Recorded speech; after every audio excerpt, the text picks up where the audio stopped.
Muito bom! Gente, coisa muito boa a gente estar com amigos, né? André, obrigada por aceitar bater esse papo, essa conversa hoje. Caleb também aí. Já ouvi falar que é o Batman e o Robin, então vocês podem se apresentar. Eu sou com Batman. certeza. Eu já me dei mal, já te deu no mal, começo, né, Caleb? Manda ver, André, como é que você pode se apresentar aí para o pessoal te conhecer? Sou André, sou um dos pastores da Igreja Batista Água Viva, né? Iba Viva em Vinhedo. Sou pastor aqui, esse ano faz 23 anos, né? Sou casado com a Dani, já há 28 anos. Tenho 2 filhos, um casou em julho do ano passado, o outro casa em julho desse ano.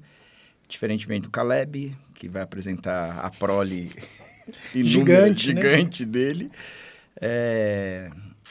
Que mais? E sou corintiano, isso para mim é muito importante. Isso para mim é muito importante dizer. Sou muito corintiano e nesta semana de gravação sou campeão paulista em cima dos porcos. Então para mim é só alegria.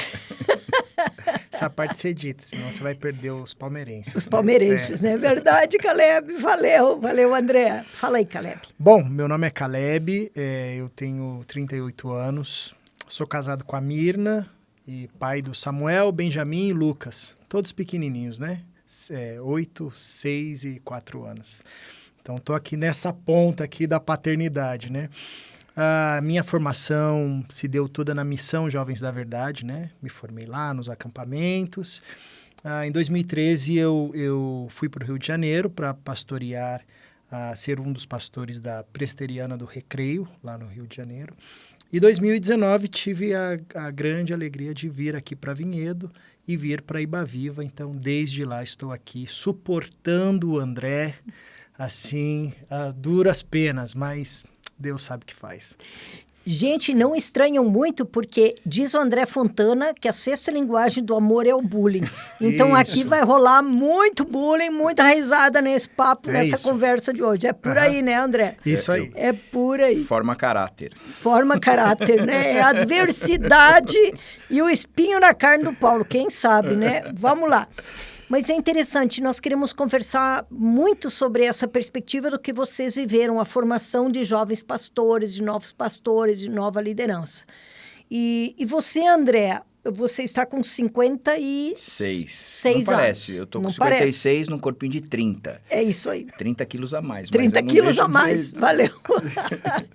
Então, na sua trajetória de jovem pastor, como foi crise, alegria? Com quantos anos você entrou aí para o ministério pastoral? Conta um pouquinho para a gente.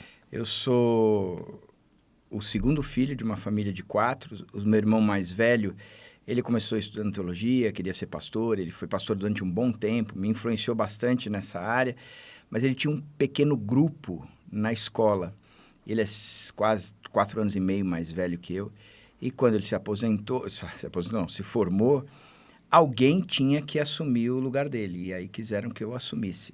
Eu tinha 16 anos. Eu relutei bastante a princípio, mas aí fui fazer um treinamento no Rio e na Pedra Guaratiba por intermédio da BU. E acabei me convertendo lá, né?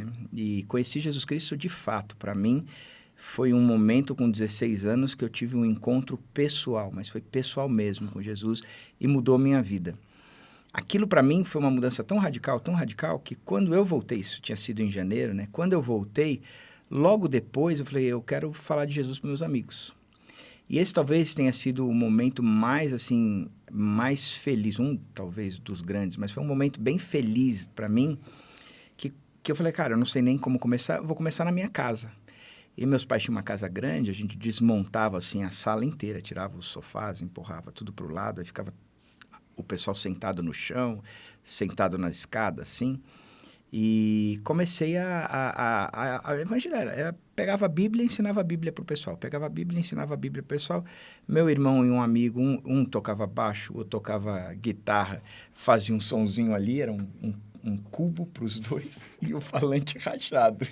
Era um som horroroso, cara. Horroroso. Você cantava, André? Não, eu sou analfabeto musical. Aqui na igreja existe uma banda dos pastores. Cada pastor que entra continua tocando. Eu sou o único que eles não me convidam para nada. Eu não posso fazer nada. Ele prega, no dia só prego, mas cantar, não sei. E E foi uma experiência de uns 3 anos e meio, assim, muito intensa com Jesus Cristo, que eu creio que foi o momento que Jesus falou assim, ó, é para isso que eu te chamei. E foi ali, eu costumo dizer que a minha conversão e a minha vocação, elas se resumem nesse encontro com Jesus Cristo. E não consigo ter uma outra ideia de experiências separadas que tenham definido essa ou essa condição, né? O salvo e vocacionado. Não, para mim foi uma coisa só. E a partir dali, uma paixão tão grande assim por isso. E falamos mesmo. Um dia desse eu estava conversando com uns amigos e em 3 anos e meio a gente meio que evangelizou em torno de 800 jovens. Uau! Distribuímos alguns pastores e assim por diante. Então foi um trabalho bem legal da nossa parte, da minha parte, assim, que foi meu primeiro momento como alguém convertido de fato, apaixonado por Jesus e exercendo uma certa liderança sobre algumas pessoas, né? Isso eu curti pra caramba. Foi fase boa, né? Uhum. Muito boa. Isso dos 16 aos 19, 20 anos, por aí. Agora, olha que coisa interessante. Este período, eu estava praticamente sozinho. Eu não tinha... Era um trabalho na minha casa. Eu frequentava a igreja, mas era um trabalho na minha casa.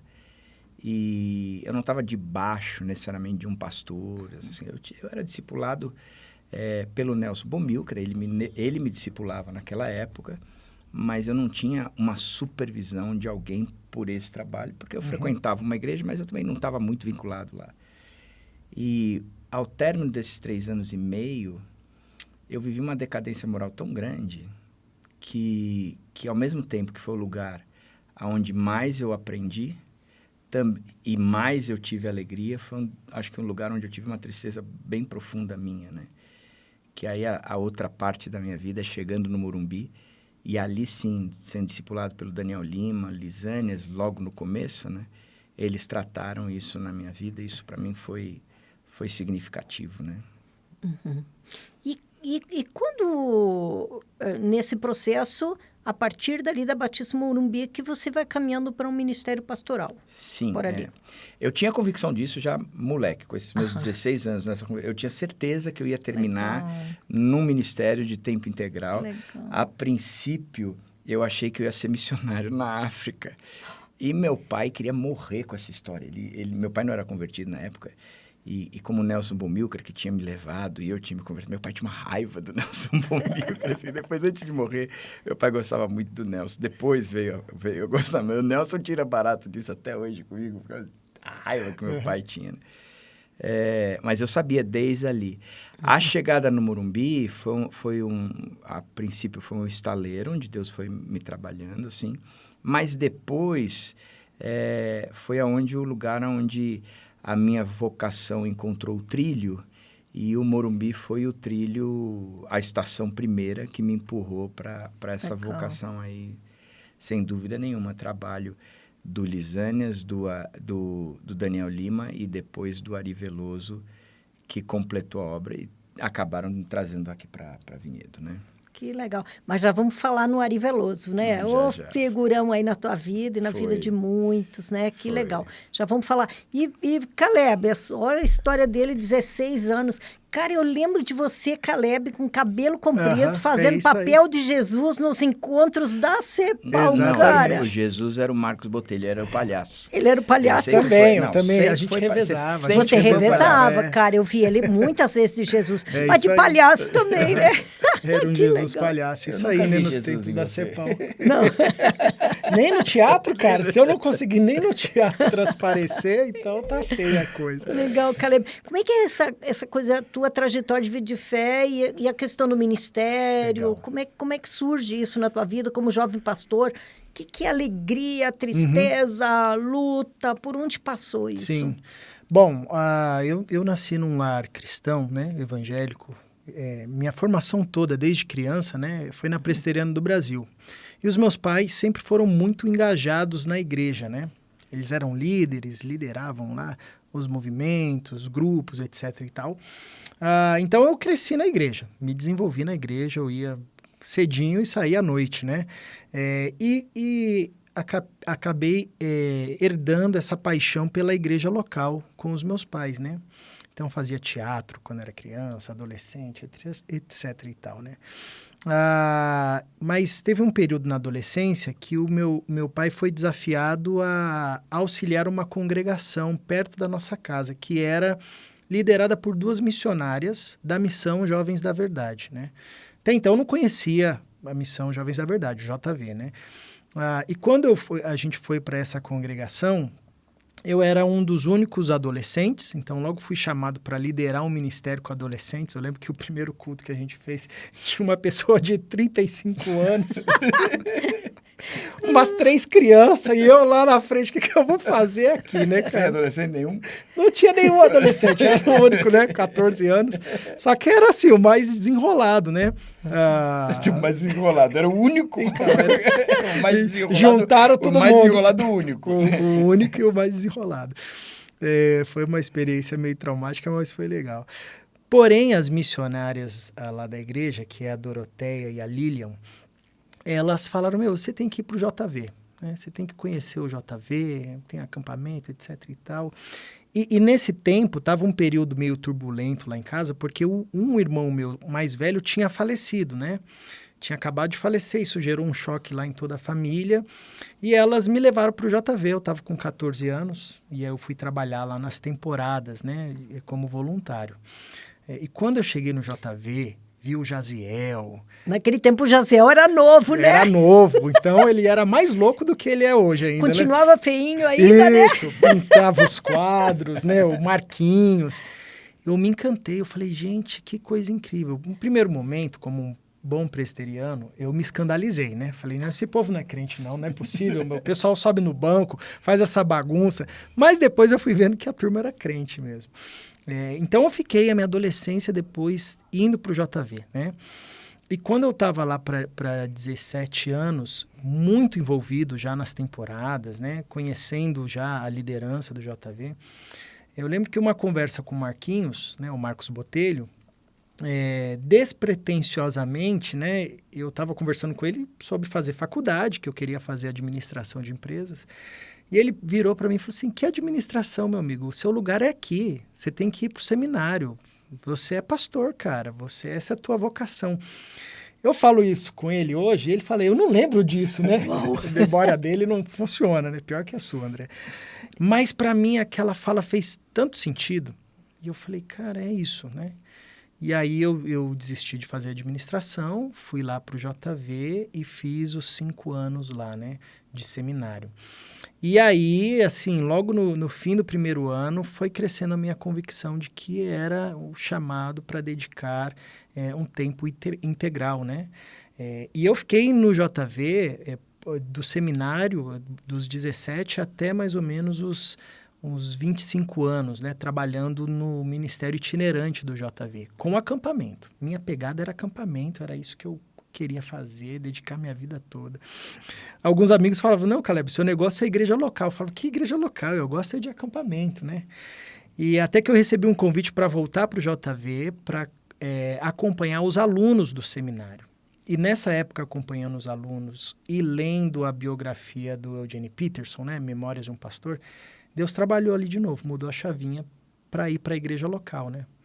E aí foi que eu rumei, né, em 2013, mais ou menos, aí eu fui para pastorear a igreja local e desde então, assim, falei, poxa, é isso aqui mesmo, essa convicção foi enraizando no meu coração, né? Então, na minha trajetória, né, assim, eu sou muito grato a Deus pelas pessoas que Deus foi colocando, né? E tem colocado, e que vão confirmando, vez após outra, o chamado, né, de Deus para mim, né, para minha família, enfim, e também me ajudando a discernir os momentos, né, as experiências, aí, apesar dos desafios, das alegrias, enfim. Isso é um pouco da trajetória. O que nesse tempo, assim, como um jovem pastor, então, você começou o ministério numa igreja local como pastor com qual idade? Eu estava com 26 anos, né? Uau. Aí eu fui trabalhar com adolescentes e jovens lá no Rio de Janeiro, né? na Igreja Presbiteriana do Recreio, lá que eu fui ordenado. Eu brinco que aqui só tem pastor. Eu sou o único reverendo dessa igreja aqui. Né? Verdade. Então tem que me respeitar, meu amigo. Eu sou autoridade. Verdade. E foi um tempo bem legal e bem desafiador, né? Trabalhar com a juventude. Apesar de eu estar num acampamento sempre com jovens, né? Mas pastorear a juventude era um outro desafio, né?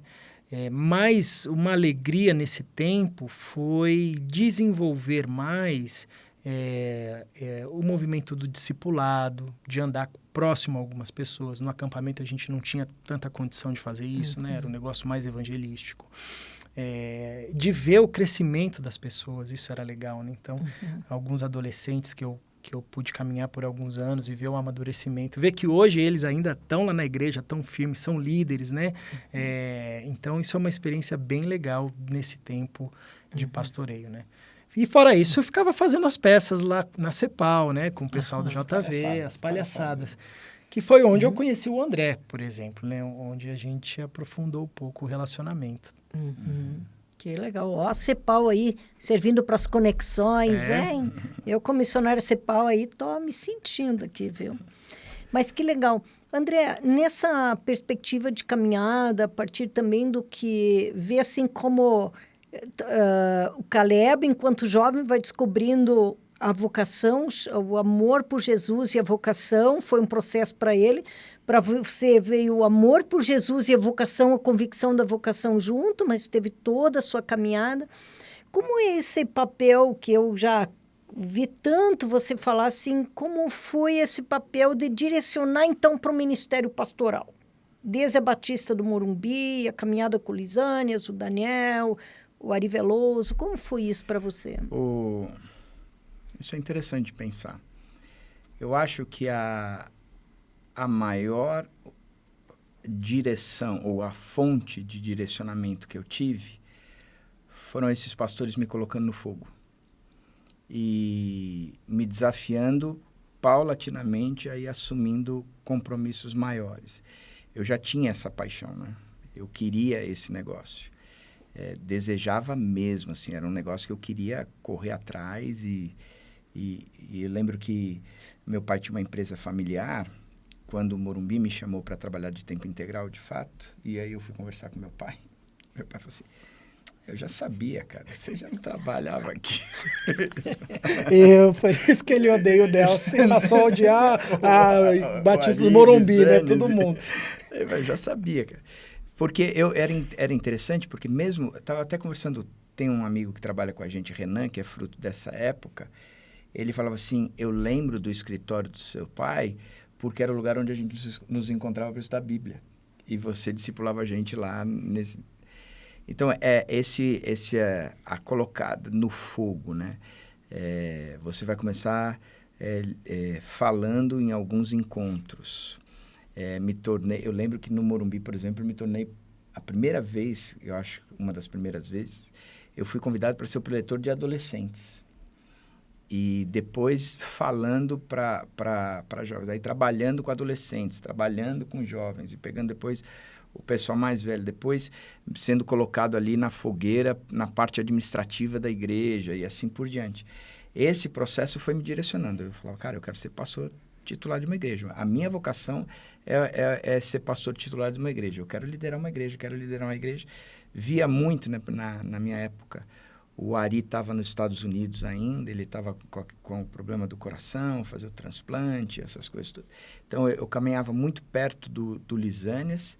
Se eu não me engano, teve um período que éramos só eu e Lisânias, depois acho que veio Paulo Moreira e algumas outras pessoas, mas caminhava muito perto do Lisânias. Então, eu via o Lisânias como pastor titular com o Ari longe, né? Depois, a caminhada. Então, esse colocar no fogo, né? O Ari me ligava, uma vez me ligou e disse assim, eu tinha 21 anos. Você está sentado? Eu falei assim, não. Eu falei, então senta. Eu falei, tá bom, isso era uma quarta-feira. Você vai pregar domingo aqui na igreja, porque eu não estou muito... Entre nós aqui, ele já faleceu, eu posso falar. Você sabe que você está num podcast que não vai ficar entre nós aqui, não, né? Eu sei, mas o que eu estou dizendo é como ele já faleceu, ele já não tem como se justificar. Então, como o meu negócio é fazer o bullying com a Ari, então eu vou fazer agora. Eu acho que ele não estava querendo pregar no domingo, então ele virou e falou assim... Coloca o aspira Coloca aí. o aspira lá. Né? E falei, ok. Eu, na hora, era o que eu mais queria, né? 21 anos, prega aqui. Cara, o que eu mais quero é subir naquele púlpito e pregar. Eu era apaixonado por isso, né? E comecei a preparar. Na sexta-feira, eu estava na igreja, ele chegou e falou assim, sobre o que você vai pregar? Eu lembro que eu virei e falei assim, vou falar sobre Isaías 6, da visão de Isaías, quando ele vê o Senhor no alto sublime. Vou trabalhar a questão da santidade. Aí ele virou para mim e falou assim, mas não fica bem um jovem pregar para adultos a respeito de santidade. Foi a primeira vez que eu acho que eu fui insubmisso. Assim, eu virei e falei assim, Ari, você me pediu na quarta, hoje é sexta-feira. Eu não vou ter tempo e nem cabeça para preparar qualquer outra coisa para o domingo. Para mim já está engatilhado isso. Aí ele falou, tá bom, vai. E eu lembro que eu falei uma coisa que ele curtiu muito, que foi que quando eu falo da questão da santidade, mas eu termino dizendo que a santidade nunca é uma santidade para ficar para nós. É uma santidade que eu vi o Senhor, Ele tocou nos meus lábios e me curou, mas não curou os lábios do povo que eu vivia, né? E aí ele pergunta, aonde? Quem é que vai? Uhum. E aí responde, né? Eu falo assim, nenhuma santidade é uma santidade para ser isolada, é uma santidade para ser, que nos impulsiona a promover a santidade nos outros, né? Aí no término do culto, ele sentava na primeira cadeira, assim, com uma caderninha, anotando tudo. Eu falei, cara... Sem pressão, sem pressão. Terça-feira eu vou ouvir uma... Sem pressão. Só assim, anotando, balançando. Assim, na hora que eu saí, ele me chamou, me deu um abraço. Falou, que mensagem boa, que mensagem boa. Que legal. Ele me enchia muito, porque ele dizia assim, quando você prega, parece Spurgeon. E eu, cara, o príncipe dos pregadores, né? Eu falava, me enchia a bola. Até que ele disse, quer ver como você parece Spurgeon? E mostrou uma foto do Spurgeon, que era baixinho, gordinho. Hoje eu não perdoo. Tá vendo? O bullying também tá vindo sendo repassando. Herdado. Aquilo que eu recebi, dei graças e reparti. Tá só repassando. Que legal. Então, esse negócio de pôr no fogo, sabe? De confiar, de não ter medo do outro brilhar, de incentivá-lo a crescer, de ele não ser nunca uma sombra para mim e nem eu para ele, né? Isso eu aprendi muito na minha jornada com esses meus líderes todos aí, né? E essa expressão de colocar no fogo, acho que é muito, muito importante, assim, trazer que, como jovem pastor, se não colocar no fogo, não vai ter oportunidade de aprender. Não quer dizer que vai colocar indevidamente, mas que vai progressivamente colocando diante de situações que necessita crescer, não é assim? Sim, é por aí mesmo. Nunca vai estar pronto. Nunca. Dizer, vou estar pronto, daí vou colocar no fogo. Na verdade, tem o mínimo... vai forjando, né? Vai forjando, vai colocando. O fogo é que, de fato, forja o jovem pastor para ele crescendo, né? Exatamente. E você está aqui para apoiar, dizer, que você foi 10, aqui precisa alinhar o negócio. Legal. E a caminhada com o Ari foi muito significativa para você, né, André? Foi sim. Eu aprendi muita coisa com ele. Eu acho que ele foi a pessoa que mais me ensinou o que é ser pastor, de fato, né? Em todos os aspectos, em todos os sentidos. E não foi só a mim. Ele e a Carolina, a esposa dele, eles abraçaram tanto eu como a Dani, né? Então, foi uma investida dos dois na nossa vida muito forte. E ele sem dúvida, é aquele que mais me influenciou. Não que os outros... Engraçado, etapas, né? Todos tiveram a sua real importância naquele momento. Mas no momento do me aflorar como pastor titular, foi o Ari. Mas não que os outros não tenham tido tempo. Tanto é que, por exemplo, tanto o Daniel Lima como hoje a Carolina Veloso, que são os pastores que me influenciaram. Aí eu, quando cheguei no Morumbi com o Daniel Lima, eles são até hoje boas referências para mim e pessoas com quem eu converso a respeito da minha vida também, né? Então, significativo isso para mim. Legal, Os André. dois, Uau, que precioso, hein? Tem mais história aí daqui a pouco, né? Agora, deixa eu só fazer um alerta. História, né? Presbiteriano, batista, ali gosta do fogo, você percebeu? Como Ali, definiu? ó, é verdade. Eu Falou falei do fogo monte várias de coisas, vezes. um monte de coisa. O que é que ficou? Fogo, Esse fogo. é pentecostal. Cara, eu venho pastoreando de igreja luterana Uhum. e casei com um pastor assembleiano. Olha aí, ó. Descobri. E hoje estamos congregando numa batista. Então, meu irmão, Você o tá negócio aqui é do reino. Aham. Entendi. Entendeu? Caminha um pouco. Pra você ver que a teologia não é nem nenhuma das três, assim. O movimento não tem nada. É do fogo. É do fogo. É isso aí, valeu. Caleb, sua experiência vendo do JV, depois indo para o Rio, mas depois vindo aqui para... Que idade você tinha quando você veio aqui para Ibaviva? Para Ibaviva, eu tava com 32 para 33 anos, né? Esse aí é o meu sexto ano aqui na Ibaviva, na verdade, sexto ano. Tava com 32. E é interessante isso que o André falou, né, das referências no seu tempo. Eu, assim, sou muito grato a Deus por ter tido e ter boas referências nessa caminhada. Desde a igreja local, quando eu era criança, né? Então, assim, quando eu faço o exercício de olhar para a minha trajetória e ver os momentos, as pessoas que Deus foi levantando para lá na infância forjar essa vocação pastoral, né? Eu fico agradecido pelo fato de ter tido boas referências, né? Então, desde do pastor da minha igreja, quando eu participava e era criança, né? Que foi um dos caras que impactaram a minha vida, porque quando ele pregava, né? E falava da graça, ele se emocionava, chorava, né? Isso me marcou muito. Falei, cara, um pastor chorando, né? Quero pregar assim. E isso foi fomentando, né? Essa identidade pastoral, né? Depois no JV, que foi um tempo de efervescência ali, com boas referências, né? A gente que é apaixonada pelo reino de Deus, gente que é apaixonada pela igreja local, gente que era apaixonada pela juventude, né? Lá no Recreio dos Bandeirantes também, com Daniel Guanás, que é um pastor jovem também, um pouco mais velho que eu, mas muito generoso em dar espaço, assim, né? Alguém que investiu, apoiou, Pastorzão, né? ajudou nas minhas crises, né, etc. e tal, acolheu a gente, uma igreja que também acolheu muito a gente nessa vocação pastoral. E aqui na Ibaviva, assim, tem ficado muito claro esse tempo de forjar essa vocação pastoral mais madura, né? E aí que o André entra. É interessante que eu conheci o André nos encontros da CEPAL, indas e vindas, né, etc e tal. Mas eu fui conhecer mesmo, André, acho que de bater um primeiro papo, foi em meados de 2005, né? Você foi no encontro de líderes do JV, alguma coisa assim. E nessa época eu fazia o louvor lá, e o André gostou de eu fazendo louvor, né? E ele chegou para mim, tava ele e o Renan, que é o outro pastor aqui, ele chegou para mim e falou assim, Caleb, que louvor demais, cara. O meu sonho é contratar você e mandar embora o Renan. O Renan ficou com raiva de mim. Já sem me conhecer, já não gostava de mim.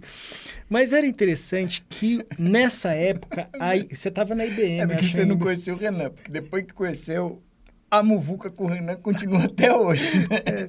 E toda vez que ele me encontrava, ele fazia essa mesma piada. Caleb, meu sonho é contratar você, cara, e mandar embora o Renan. E eu lembro que quando eu conheci o André, a IBM e o movimento de jovens lá do Morumbi estava assim, bombando, né? Mas a fama do André é que ele era um pastor muito duro, né? Era um pastor muito severo, né? Você nunca me contou isso, porque eu sou. É que hoje aqui no podcast é o dia das revelações. Ela falou que eu não vou ser mandado embora, que eu posso falar o que eu quiser. Tá garantido, Pelo menos esse ano. E eu fiquei meio assim, cabreiro com o André, né? Falei assim, e guardei isso no coração. Falei assim, o André é um cara severo, né? Duro.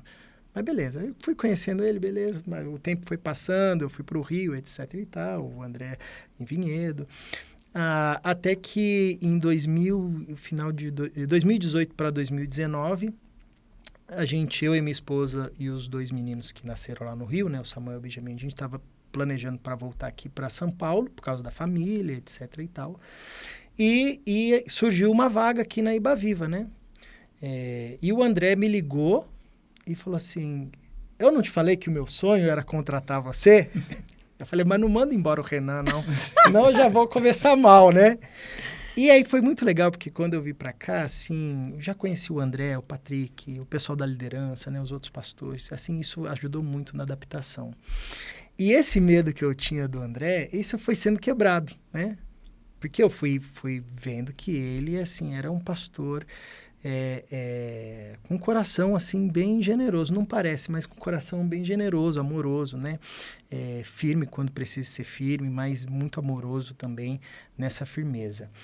E para mim, assim, dos grandes ensinamentos nesse tempo foi acerca do que é ser pastor, né? E eu aprendo, né? E tenho aprendido muito isso olhando para o André.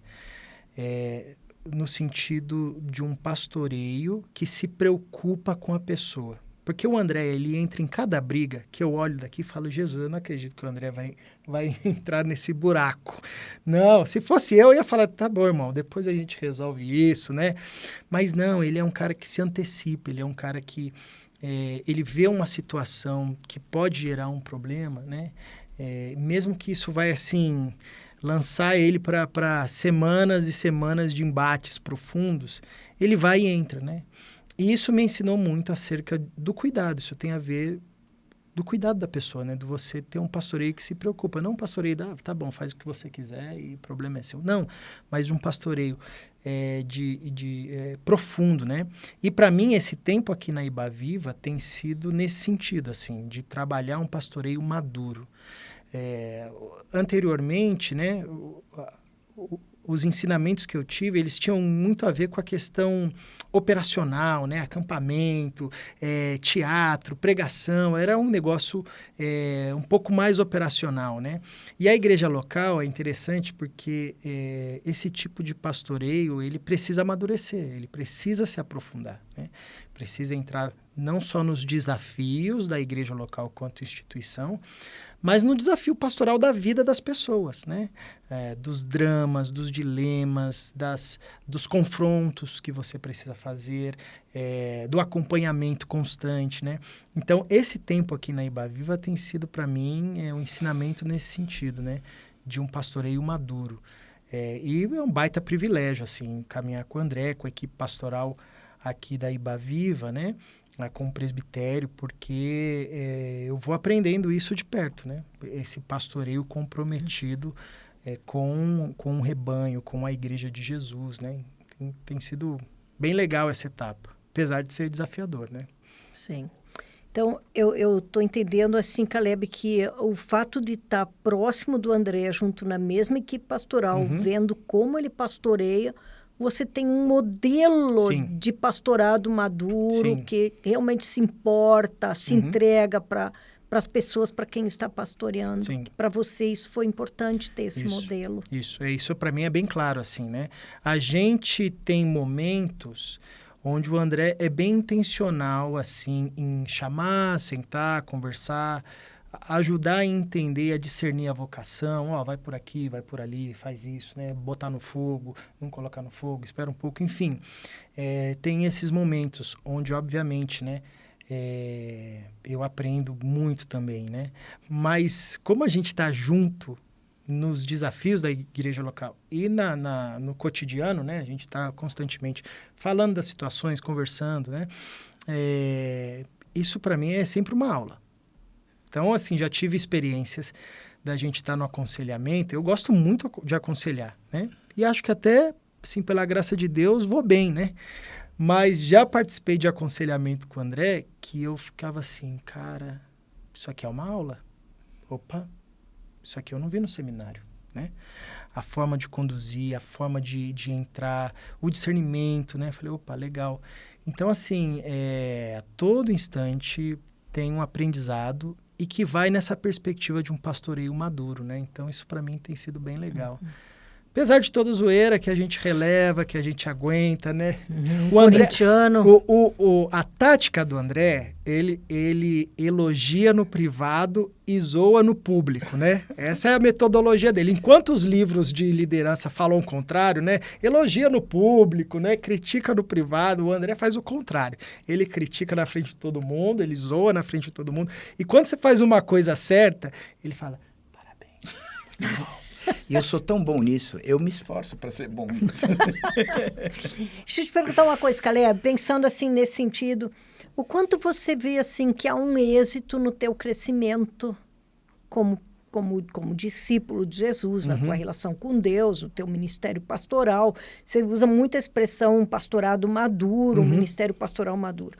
O quanto do êxito disso você tem um modelo, você tem a pessoa disponível, que é o André Fontana, Sim. caminhando com você como um pastor mais maduro, caminhando com você tendo um modelo, em discipulado e Sim. tudo assim. Mas o quanto você atribui que há, em contrapartida, um investimento teu. Você também faz um movimento de um encontro e de querer isso para a sua vida. Sim. O quanto você olha assim, pensando agora em jovens pastores, como você podia dizer isso para um jovem pastor? Sim. Primeiro, Elaine, eu reconheço que o que eu tive e o que eu tenho é um baita privilégio dentro do cenário da igreja evangélica brasileira, que majoritariamente é um cenário de pastores que caminham sozinhos, né? Ou que até possuem boas referências, mas não têm acesso a essas referências. Eu lembro, por exemplo, dos encontros da CEPAL. Era incrível o encontro da CEPAL, as pessoas que iam falar, o tempo, fazer teatro. Mas, para mim, a parte mais da hora era quando a gente saía do hotel, ia lá naquelas pizzarias da esquina, cafeteria. E aí você simplesmente sentava à mesa com os caras da igreja brasileira, ouvindo, os caras conversando, contando história, contando piada, falando, nos zoando, e você fala, meu, que privilégio. Isso era uma riqueza, né? E o pessoal te conhecendo, chamando pelo nome. Muitos deles, eu tenho acesso até hoje, em momentos de crise, ligo, pergunto, busco orientação. Então, eu reconheço, primeiro, que isso é um baita privilégio, né? E que, infelizmente, não são todos os pastores jovens que possuem isso, né? Reconheço também que a relação que a gente nutre aqui na Iba Viva, que é uma relação, são muitos pastores, mas todos amigos, assim, a gente zoa um com o outro, mas não tem uma pretensão de ficar disputando um com o outro, né? Isso também é um baita privilégio, porque proporciona justamente esse ambiente de crescimento, né? Agora, sem dúvida nenhuma, assim, eu sou grato a Deus por ter me dado amigos que me encorajaram a aproveitar bem essa oportunidade. Tanto lá no JV, né? Quanto aqui também, né? Gente que diz, poxa, que legal que você está lá na Iba Viva, aproveita, presta atenção, né? Aprenda lá, não sei o quê. Então, isso me encorajou a valorizar esse tempo, né?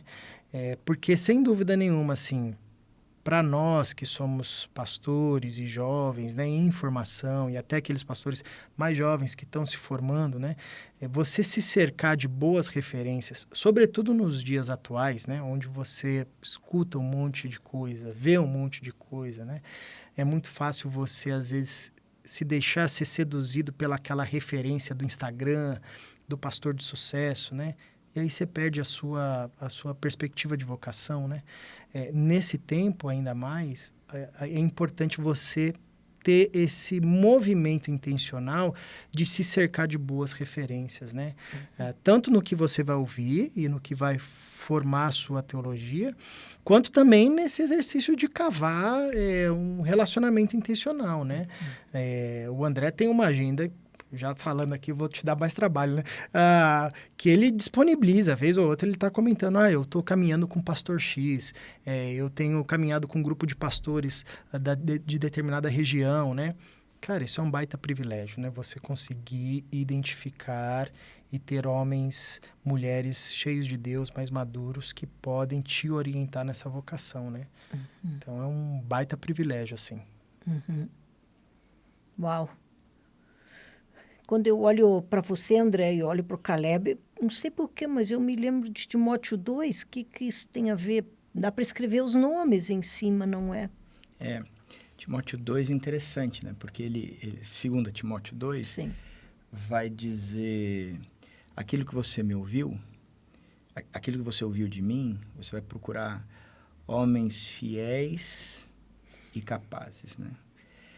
Eu acho que a minha história de homens que investiram em mim, e verdadeiramente eu não via em mim esta questão de eu ser um cara fiel ou capaz, mas eles investiram. Isso mexeu muito comigo. E mexeu de tal jeito...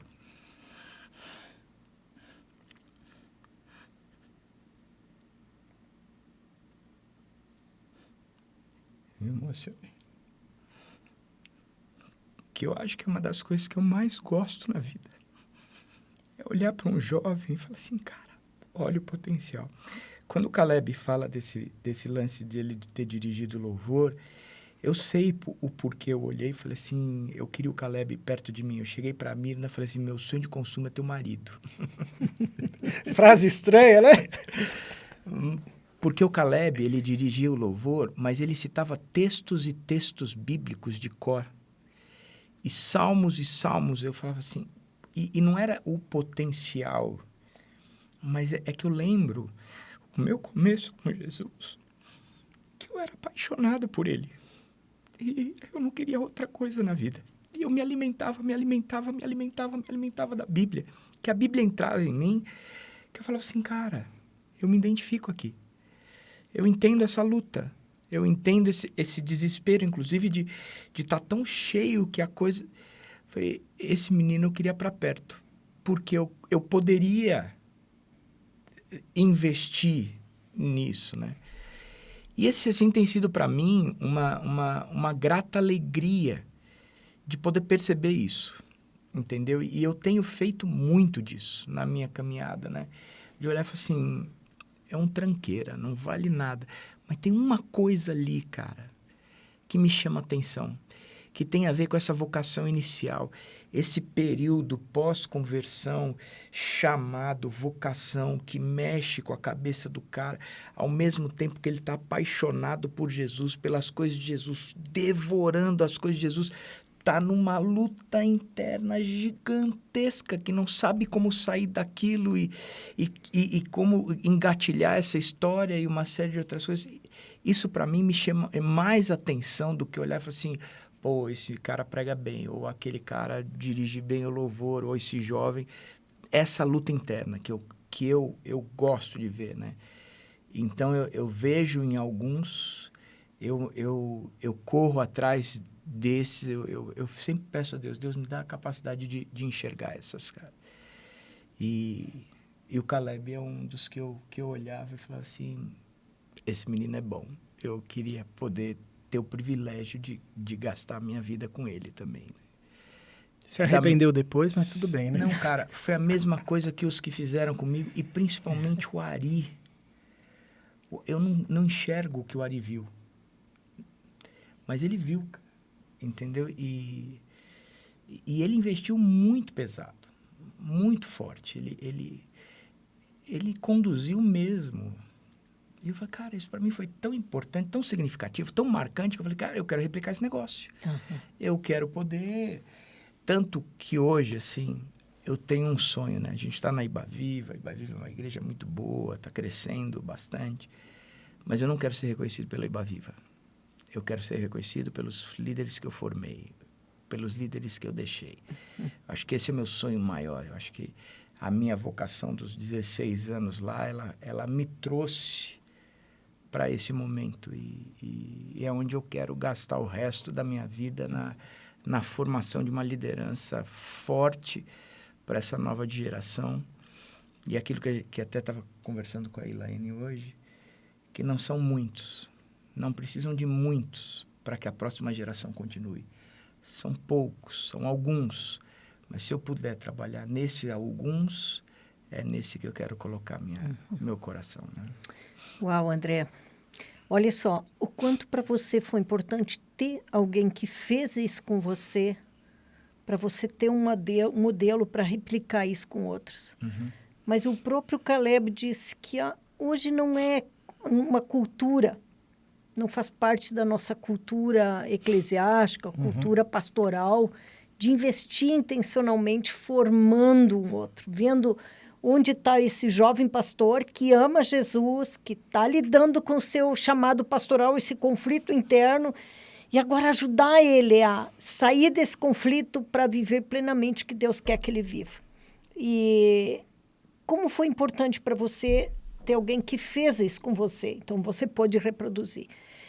Mas um pastor que não teve isso, quem fez? Um pastor sênior de uma igreja que está aí com líderes emergentes na sua igreja, precisa preparar líderes para a sua equipe pastoral, líderes que venham a crescer junto com a igreja que está crescendo. Por onde ele começa, André? Eu acho que uma coisa que eu falo, e eu creio, é que a formação de pastores você não faz por mentoria, você não faz por coaching e nem mesmo uma formação teológica. Você faz pelo pastoreio e discipulado. Você não tem outra forma. Você pode pegar o cara e colocar num seminário, você pode pegar o cara e colocar nas melhores escolas de liderança. Você não vai formar um pastor. O pastor é formado por um pastor. Eu sempre uso a expressão, né? Pai é quem cria, pastor é quem cria. Então, se você quer ter pastores, você precisa criar pastores. E a criação de pastores é sempre trazendo para perto. Os pastores da Iba Viva são os meus melhores amigos hoje em dia. São os caras com quem eu caminho e convivo e abro o coração, troco as minhas experiências, as minhas conquistas, os meus fracassos, as minhas lutas, as minhas dificuldades. Eles sabem disso, eles conhecem isso. A gente tem muito disso juntos. Isso eu acho que foi o que eu fiz a minha vida inteira com os outros. Trouxe para perto e trabalhava sempre nessa questão de... Alguns até moraram na minha casa. E ok, eu acho que a gente tem que estar disposto a abrir. E investir olhando, ok, esse potencial a gente tem que... Então, é sempre um movimento de abertura. É um movimento de abertura da minha própria vida, de trazer para perto, e a gente vai ser amigo, a gente vai caminhar juntos, e eu vou te mostrar pela vida como é que se vive a Cristo, como que se é pastor, como que se lidera uma igreja, como cria filhos, ok, é na vida que a gente vai fazendo isso juntos. Mas também é colocando no fogo. E para colocar no fogo, eu vejo hoje em dia que os pastores mais velhos, os titulares da igreja hoje, eles também têm muito receio de repartir o poder, né, a autoridade, né? Eu não tenho isso, nunca tive, né? A minha esposa fala uma coisa que é engraçada. O André tem um monte de defeito, mas ele não tem problema nenhum de contratar gente melhor que ele ou de estar com gente melhor que ele, essas coisas. Eu não tenho mesmo, não, cara. Eu acho que abrir, por exemplo, o púlpito da nossa igreja, por mais que eu seja o pastor titular, prega-se de forma igual, a mesma quantidade. Eu, Caleb, Israel. Esses últimos dias, agora que a gente está precisando dar uma direção para a igreja em algumas coisas, é que eu tenho trazido para mim um pouco mais da presença de púlpito. Mas quando não é isso, é uma vez uma vez o outro, uma vez o outro. E verdadeiramente hoje, eles pregam muito mais do que eu. Eu acho que o Israel tem uma profundidade teológica que é absurda. E o Caleb, ele tem um coração pastoral que é absurdo, absurdo. Ele traz na pregação dele a aplicação do texto na vida dele já aplicada, né? Então, ele traz os exemplos dessa aplicação, ele ilustra muito com a vida, ele enxerga essa aplicação. Isso é um coração pastoral. Então, a questão dos atendimentos, né, o Caleb tem um coração pastoral também muito forte nesse sentido. Então, eu enxergo o Caleb como um bom cara para ocupar um lugar como o meu. Entendeu? Quer dizer, eu vejo que, assim, não tem problema de olhar e dizer, vamos, se quiser puxar meu tapete. Já está sem tapete, Eu né? brinco com ele o tempo todo, falando, Caleb, tu me amas? Então apacenta minhas ovelhas. Pega. Eu só falei, eu te amo só. Né? Essa parte só. Tá entendendo? Eu acho que é isso. Eu tenho caminhado com jovens pastores que eu vejo que os outros pastores nunca conversaram com eles, a não ser naquelas reuniões semanais. Os pastores mal sabem os problemas, as lutas, as dificuldades dos caras, né? Quer dizer, o relacionamento com a esposa, né? Uma coisa que é legal é que nós somos muito amigos, mas as nossas esposas são muito amigas. E elas saem juntas, elas têm um grupo chamado Minas, que marcam encontros o tempo, estão conversando entre elas e uma série de coisas o tempo todo. Assim. Então, elas também são fortes no relacionamento entre si. Eu acho que é espelho de relacionamento em todo o ambiente. E esse é uma das principais virtudes da nossa igreja. Eles sempre, quando falam, os pastores são muito amigos. Os pastores são muito amigos. Os pastores são muito unidos, são muito amigos. Essa é uma verdade mesmo. Então, mas é uma construção. É cultura da nossa igreja. É cultura. A gente entendeu que isso é fundamental. E eu entendi isso. Eu acho que a minha principal função dentro da igreja é manter a equipe junta. Essa é a minha principal função. É de tornar-nos, nos fazer crescer nesse ambiente de amizade. Nesse ambiente de relacionamento. Essa é a minha principal função. Eu sou líder dessa igreja, mas eu acho os nossos pastores animais, né? Muito bons. E é a formação dessa equipe, é fazer com que cada um brilhe no seu próprio ambiente, no seu próprio lugar. Então, um pastor mais velho que queira investir, ele tem que abrir a vida. Ele tem que se preocupar. Tem que saber como que é. Vamos viver juntos. Vamos viver juntos. Esse é o princípio discipulado, Ila. A gente esqueceu o que é isso. A gente quer técnica, a gente quer coaching, a gente quer mentor, a gente não quer pastor, a gente não quer discípulo. A gente quer... Não, o cristianismo é simples. O cristianismo é discipulado. E é isso que precisa resgatar. É dessa forma que a gente lidera. E bola para frente. Um bom líder, primeiro, precisa ser um bom discípulo. Sem dúvida alguma. Não há como formar líderes sem formar discípulos. Exatamente. E uma vez que formou discípulos, vai formar líderes. Vai formar líderes. Uhum. E pensando assim, vocês dois, é uma geração, André é uma geração, Caleb é uma geração, mas Caleb vai chegar logo o tempo em que você vai estar no lugar do André, preparando o outro. Então, essa terceira geração tem que já estar no processo hoje. Como é que você vê isso, Caleb?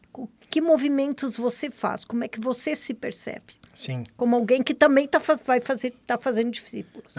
Para mim está muito claro que eu estou num momento de mudança de ênfase ministerial. Né? É legal que nessa experiência com o André, Deus tem usado muito a nossa convivência aqui para me auxiliar nessa etapa de mudança, assim, de ênfase ministerial, né?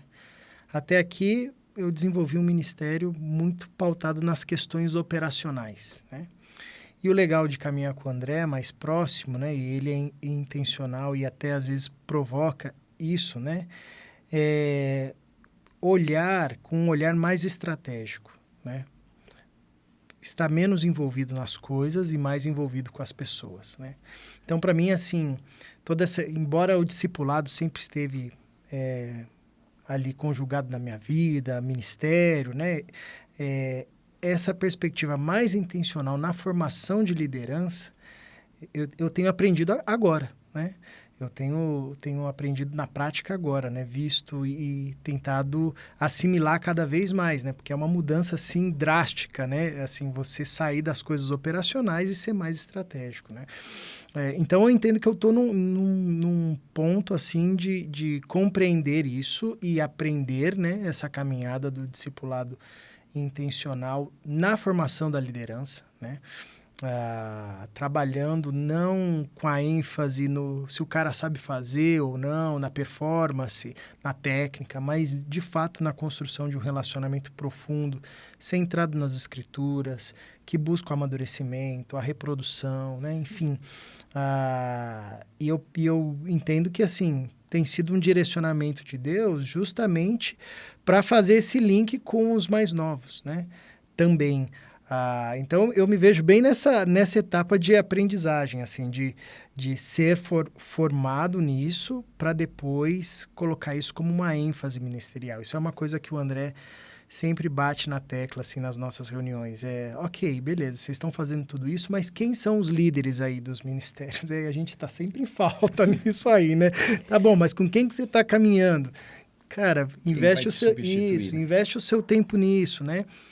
E é legal porque a gente começa agora a conversar mais sobre isso, né? A planejar, inclusive, até de forma prática, né? A fazer o planejamento pensando não apenas nas tarefas, né? Mas no ponto anterior, né? Beleza, quem são as pessoas com quem eu vou investir tempo para que a partir disso a gente junto construa o ministério. E para mim isso é muito... é revolucionário, porque embora a gente ouça muito disso no seminário, né? Então, você tem cursos sobre liderança, enfim, a liderança cristã, você tem os livros, você ouve. Isso não é um conceito que eu não sabia, né? Mas, no dia a dia do ministério, você é atropelado por uma avalanche de tarefas, né? E por coisas que você tem que fazer. Seja na igreja local, ou seja na missão, né? No ambiente missionário também. A tua agenda, logo, ela é ocupada por um monte de tarefas, um monte de ações, né? E é bacana quando você tem alguém que fala, puxa o freio de mão e diz, não, calma aí, cara. A gente vai ver as tarefas que precisam ser priorizadas, mas não podemos perder de vista que nós somos pastores e, como bons pastores, a gente precisa formar líderes, né? Esse tem que ser o nosso foco, né? Então, eu entendo que eu estou bem nessa fase de transição, né? De mudar essa lógica operacional e para uma lógica mais estratégica, né? E para mim tem sido bem legal essa caminhada, né? Com o André mais maduro, que já vivenciou anteriormente uma lógica mais de tarefas, assim, né? Um pastor que estava sempre fazendo um monte de coisa, movimentando, etc e tal, mas que de tempos atrás foi percebendo, não, cara, meu chamado me trouxe até aqui para investir em novos líderes, né? E a gente tem tido alguns frutos já na nossa igreja de uma outra geração de líderes mais jovens que estão sendo acompanhados também, sendo formados dentro da igreja, né? O que é um baita privilégio também. Então, para mim, assim, está muito claro essa etapa agora de mudar o olhar, né?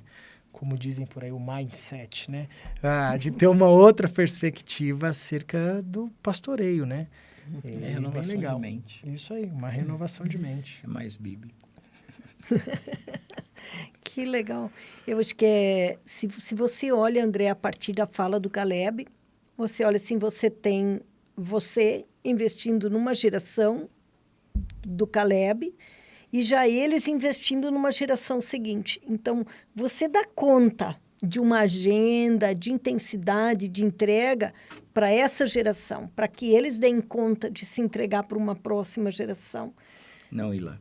Eu já estou investindo também na próxima. Eu já tenho hoje trabalhado com jovens que serão os pastores que o Caleb vai ter como auxiliares ali, que substituirão o Caleb mais tarde. Eu trabalho com gente mais nova, né? Eu tenho estabelecido uma meta dos 20 aos 35 anos, é o pessoal que eu tenho trabalhado. Dentro da nossa igreja, a curva está mais para baixo. Eu tenho lidado. Meu filho é um deles, que a gente enxerga com potencial. E a gente já tem trabalhado como? A gente tem um grupo que a gente chama de vocacionados, né? São jovens da nossa igreja que a gente tem trabalhado.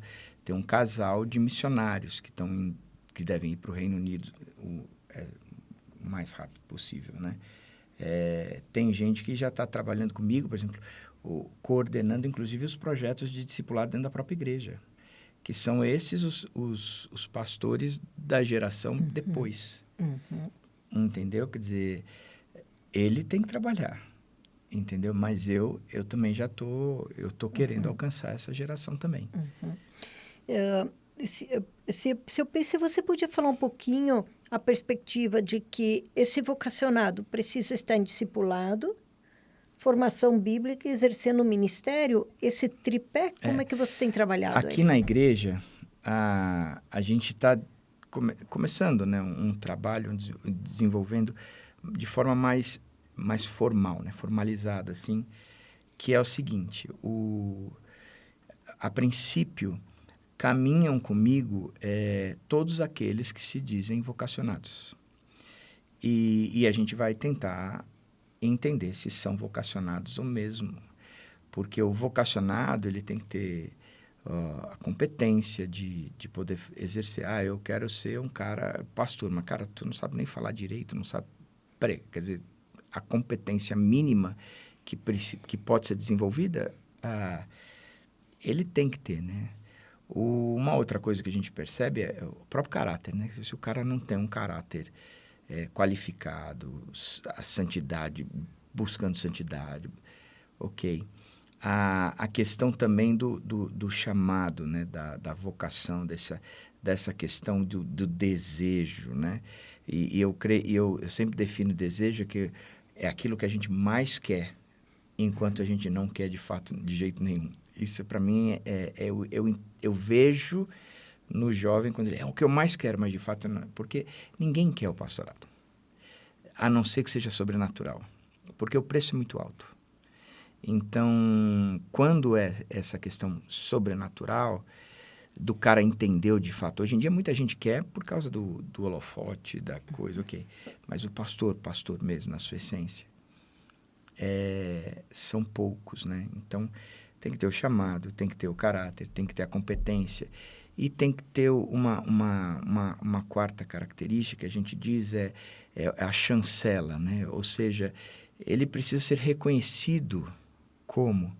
eu quero ser pastor, mas ninguém te segue, cara. Entendeu? Porque o pastor é aquele que tem ovelhas, né? Então, pelo menos um grupo.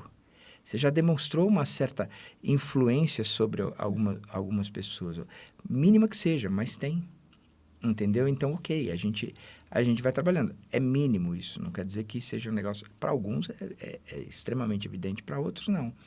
Mas a gente vai caminhando, né? Eu tenho encontros, ano passado eram bimensais, eram mensais. Esse ano aqui a gente está fazendo trimestral, né? Com um grupo um pouco maior, sento com eles, explico, a gente vai conversando, vai desafiando a se envolverem na igreja, alguma coisa assim.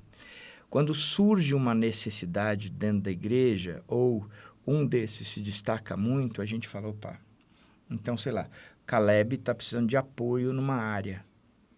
Então, tá bom, eu tenho um vocacionado aqui dentro da igreja que ele se enquadra dentro disso. Então, o que é que a gente faz? A gente chega para o Caleb e fala, você e ele vão escrever um projeto do que ele vai estar fazendo. Então, tá bom. E ele vai se encontrar comigo, que eu sou o pastor titular responsável por esse pessoal que são os vocacionados dentro da igreja, né? Isso é porque é meu. Poderia ser o Caleb, alguém assim, mas ok, comigo vocês se encontram. Então, com esses que assumem o projeto, que se envolvem no projeto, a gente tem o trabalho e o desenvolvimento dessa área debaixo do Caleb e um acompanhamento comigo, que aí eu vou trabalhando nessa questão da vocação, repartindo a vida e ensinando o que é ser pastor naquela área. E aí ele vai desenvolvendo. A princípio, são jovens que tenham uma formação já, ou finalizando uma formação. E o que a gente faz você vai estudar teologia agora. A gente tem indicado um seminário Servo de Cristo, e eles têm feito a teologia lá. E um acordo que a gente faz é que, a princípio, a gente vai bancar a teologia. Então, a gente está investindo também um recurso financeiro nesses jovens. Então, esse ano é o primeiro ano que a gente está fazendo esse negócio mais formal, já como projeto da própria igreja, que está debaixo de mim. junto com um dos pastores diários, e a gente está desenvolvendo isso aí de forma mais centrada. Por quê? Porque a gente quer produzir liderança, né? Então, o nosso sonho é tornar a Ibaviva um celeiro de líderes dessa forma. É legal que essa fala do André ilustra bem o que eu disse anteriormente, né? O André já está num ponto onde essas coisas para ele são muito claras, né? Ele já sabe olhar, identificar os elementos que compõem ali um vocacionado. Ele não tem nenhuma cópia aqui, isso já está ali nele, né? Como construir esse processo, né? Então, eu acho isso muito legal. Eu estou nessa outra etapa de vislumbrar isso. Falei, poxa, o caminho é por aqui, né? Então, acho que o desafio para que uma igreja... permaneça e persevere nessa formação de vocacionados, né? Nessa conexão entre as gerações, né? Do André, que está nessa posição, conseguir passar essa visão para outro que também vai estar aí, que também vai passar, né? Essa clareza, né? E é bem legal ver como Deus vai formando isso, né? Vai trabalhando nisso, né? Deixa eu falar uma coisa, Ila. Eu acho que, assim... pastor é que forma pastor, né? A igreja forma o pastor forma o pastor. Eu acho que a gente hoje em dia tem crescido muito, muito no ensino da teologia, no ensino da filosofia. Então, você pega esses jovens pastores, os pastores que estão na frente das redes sociais, falando, pregando e trazendo conteúdo, uma série de coisas. Eu fico olhando e falo, ok... São muito bons comunicadores, baita pregadores. Mas eu acho que tem uma asa da teologia que está faltando, que é a asa pastoral, da teologia pastoral. Esses caras não têm, eles não sabem lidar com a igreja, eles não sabem lidar com pessoas, não sabem enxergar isso que eu estou passando para o Caleb, que isso é pastoral. Eu lembro que o Caleb citou, um dos caras que mais me influenciou na vida foi o Eugene Peterson. Mais me influenciou. Quando eu cheguei aqui na igreja, não sabia muito o que fazer. Os livros que mais me acompanharam, que eu li, reli, foi a trilogia dele, O Pastor Contemplativo, O Pastor que Deus Usa e O Pastor Desnecessário. Cara, eu devorei aqueles negócios. Eu devorei, assim. Cara, eu quero ser um pastor. Eu quero pastorear, né? Quer dizer... Eu não quero ser famoso, eu não quero estar nas mídias. Se o pastor é aquele que conhece as suas ovelhas pelo nome, eu quero ser um pastor assim, de estar no meio das minhas ovelhas, de estar... Este é o rebanho que Deus me deu, não esse da internet, das mídias sociais. Eu quero conhecer aqui. E, a partir daqui, fazer outros micros rebanhos, né? Então, hoje eu tenho lidado com alguns jovens pastores fora da Ibaviva, fora até do estado de São Paulo, simplesmente por ser pastor, por caminhar como pastor, né? Essa é a minha vocação, Guilherme, é o que eu gosto de fazer. E que eu vejo que, na minha opinião, no reino, é onde a gente tem que centrar forças mesmo. Mas essa é minha vocação. Então, a minha vocação sempre vai falar que esse é o certo. Não que os outros não sejam necessários nessa multiforme sabedoria de Deus, de fazer a igreja ir para frente, mas, na minha opinião, na minha vocação, o que é mais importante é o que eu faço. Legal. Mas muito precioso ver, porque o que vocês trouxeram aqui não é só o título, a função, vocês trouxeram a vida, né? E como esse ministério e a vocação flui da vida de vocês. E resgatar isso, de que o pastor não é ali uma função, alguém que é destituído de ser, mas que está ali inteiro, e como formar isso. Eu estou muito, muito impactada, entendendo que esse é um tempo de Deus e dar uma ênfase em intencionalidade de discípulos que são líderes. Porque se os discípulos não forem líderes, não liderarem, não vai reproduzir. Então, precisamos de discípulos que também são líderes. Não só discípulos centrados em si, estou crescendo, mas que lideram um movimento, que lideram processos, que reproduzem. E para isso, precisam de habilidades de liderança. Então, como caminhar com pastores que são discípulos e que são líderes? Porque se os pastores não são discípulos e não são líderes, como eles vão reproduzir discípulos que são líderes? Vamos ter um processo de multiplicação de discípulos que fazem discípulos dentro da igreja, né? É isso aí. É isso aí. Então... O cristianismo é simples, a gente que complica, né? E bota complicar nisso, não é mesmo? O cristianismo é discipulado, Ila. O cristianismo é discipulado. O cristianismo se faz pelo discipulado. É no relacionamento, né? Da vida aberta, de trazer para perto. É que eu vou ensinar o outro a ser cristão, é que eu vou ensinar o outro a ser mãe, é que eu vou ensinar o outro a administrar os seus recursos financeiros, é que eu vou ensinar o outro a ser pastor. É no discipulado. É no discipulado. E discipulado do pastoreio, né? Através do pastoreio. Quer dizer, eu sou formado pós-graduado em gestão de pessoas, né? Poderia ir para o mundo do coaching, do mentoring, mas eu não quero. Eu quero ser pastor. Eu quero discipular. Porque isso é o que, para mim, é o que a Bíblia nos comanda, né? Comissiona isso, né? Legal. Legal, queridos. Muito bom esse papo. Bom conhecer um pouquinho dessa trajetória. E, cara, Caleb, tem muito jovem pastor se identificando com você. Legal. Alguns nessa fase da angústia, da vocação ainda. Outros numa fase como você, dizendo, ok, agora eu tenho que sair do operacional e ser intencional em fazer o que o André fez comigo, fazer com outros. E para isso eu tenho que administrar a minha agenda. É isso realmente. Aí, o André tá me empurrando, ele tá atrás de mim, falando, vai, Caleb, vai. Eu falei, eu vou, calma aí. Um dia eu sumo. Aí tem que assumir na barra. Valeu, gente. Obrigado, Ila. Fechando esse papo aí, eu acho que muito gostoso. Podemos ir crescendo e continuando nessa conversa e nos desafios. E, André, aí estamos 3 a 5 de junho em Curitiba e com uma trilha voltada para jovens pastores na Conferência de Igrejas que Intencionalmente Faz Discípulos. É isso aí. Quem não fez inscrição, faça correndo, né? Faça correndo. É isso aí, para lá. Um tempo especial aí com o André, jovens pastores nessa conferência, né? Podendo conhecer um pouquinho mais do Caleb, da trajetória. E também os pastores titulares, podendo conhecer um pouquinho mais, porque o conceito é que os veteranos conversem com os jovens pastores e se escutem e possam construir junto aí uma caminhada, né? Boa. Valeu, queridos. Boa. Obrigado, Boa Ila. essa. Baita Bom privilégio. papo. Deus abençoe aí, viu? Obrigada. Um abraço. Até mais.